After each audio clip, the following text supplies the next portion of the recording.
помните из наших предыдущих выпусков, мы продолжаем знакомить вас с театром танца и костюма «Эдегей». И сегодня мы вам расскажем про наши мальчиковые группы. В «Эдегее» очень много мальчиковых танцев. Вообще, мужской танец – это гордость и украшение любого ансамбля. И парные танцы тоже обладают особой энергетикой, чем одиночные танцы. В «Эдегее» всего ходит 4 группы парней. Это малышовая группа, подростковая группа, средняя группа и старшая группа. Это наши модели. И все группы в «Эдегее», все 4 группы у нас занимаются бесплатно.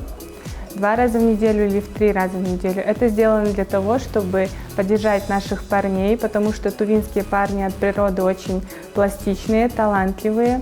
«Эдегей» прививает парням чувство стиля, учит галантности, учит взаимопомощи, учит уважать своих партнеров, девушек. И в целом можно считать это наш вклад в будущее развитие наших мужчин. Мы очень долго собирали наших парней-моделей, это наша старшая группа. Если раньше было очень мало высоких парней, то сейчас наблюдается тенденция, что очень много высоких парней, желающих заниматься моделингом. И именно танцы помогают нашим моделям оставаться в форме не только физически, но и поддерживать их слух, пластичность, грацию, умение преподнести себя на сцене. Все эти навыки в танце тоже поддерживаются и остаются в форме для наших парней. Именно в танце развиваются такие навыки, как пластичность, грация и способность к импровизации.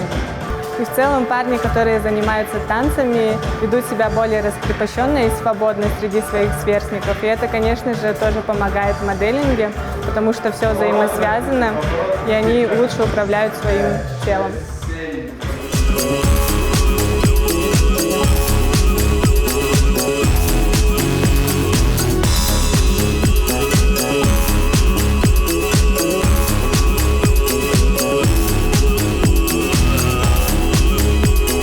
Приглашает парней, мальчиков от 5 до 25 лет. Набор ведется постоянно.